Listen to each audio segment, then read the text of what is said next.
Shivakumar DYFI Kadapa జిల్లా కార్యదర్శి. ప్రధానంగా రాష్ట్ర విభజన హామీల అమలు కోసం డివైఎఫ్ఐ ఆధ్వర్యంలో దేశ రాజధాని ఢిల్లీలో జంతర్ మంతర్ వద్ద ఈరోజు ఆందోళన కార్యక్రమం నిర్వహించడం జరిగింది.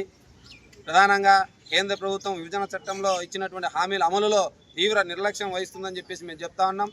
గడిచినటువంటి ఇన్ని సంవత్సరాల కాలంలో బీజేపీ ప్రభుత్వం అధికారంలోకి వచ్చి 3 దఫాల కాలంలో కడప ఉక్కుకు ₹1 నిధులు కేటాయించలేదంటే ఈ ప్రాంతం పట్ల వివక్షత ఏ స్థాయిలో ఉందో అర్థమవుతుందని చెప్పేసి మేము చెప్పదలుచుకున్నాం. ఎందుకంటే వెనుకబడినటువంటి రాయలసీమ లాంటి ప్రాంతాల్లో ఇప్పటికే కరువు వలసలు విపరీతంగా ఉన్నటువంటి సందర్భంలో యువత ఉపాధి అవకాశాలు లేక ఆత్మహత్యలు చేసుకున్న సందర్భంలో రాయలసీమ లాంటి ప్రాంతాల్లో కడప ఉక్కు పరిశ్రమ చాలా కీలకమైంది అని చెప్పేసి మేము చెప్పదలుచుకున్నాం. కానీ ఎంత భారీ కీలకమైనటువంటి పరిశ్రమని ఈరోజు కేంద్ర ప్రభుత్వం నిర్లక్ష్యం వహించడం దీన్ని డివైఎఫ్ఐగా తీవ్రంగా ఖండిస్తా ఉన్నాం.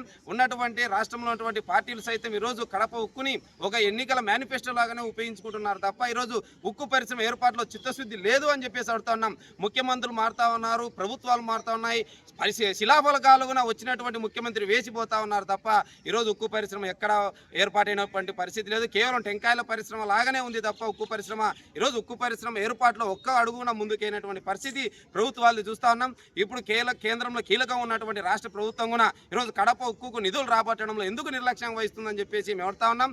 అంతేకాకుండా విభజన చట్టంలో మనకున్నటువంటి హామీ ఏర్పాటులో కడప ఉక్కుకు ఈరోజు నిధులు ఏర్పాటు చేయకోకుండా నిధులు రాబట్టుకోకుండా రావాల్సిన హక్కును కూడా ఈరోజు వాటాగున్న ఈరోజు కూటమి ప్రభుత్వం రాబట్టలేకపోతే ఈ ప్రాంత యువతని మోసగించినట్టే అవుతుందని చెప్పేసి మేము అడుగుతా ఉన్నాం. ఎందుకంటే రాయలసీమ ప్రాంతంలో కూటమి ప్రభుత్వానికి అత్యధికంగా సీట్లు ఇచ్చినటువంటి పరిస్థితి, ఈరోజు అత్యధికంగా సీట్లు ఇచ్చి గెలిపించినటువంటి పాపానికి ఈరోజు ఉపాధి పరిశ్రమలు రాకోకుండా నిర్లక్ష్యం వహించడం అంటే ఈ ప్రాంత యువతను మరోమారు మోసం చేయడం అని చెప్పేసి డివైఎఫ్ఐగా చెప్తున్నాం. కాబట్టి ఇప్పటికైనా కానీ కూటమి ప్రభుత్వం ఈరోజు కేంద్ర ప్రభుత్వాన్ని నిలదీసి కడప ఉక్కుకు నిధులు రాబట్టి వెనుకబడినటువంటి రాయలసీమలో కరువుని వలసను నివారించాలని, లేకుంటే రాబో రోజుల్లో ఓ పెద్ద ఎత్తున పోరాటం చేస్తామని చెప్పేసి హెచ్చరిస్తా ఉన్నాం.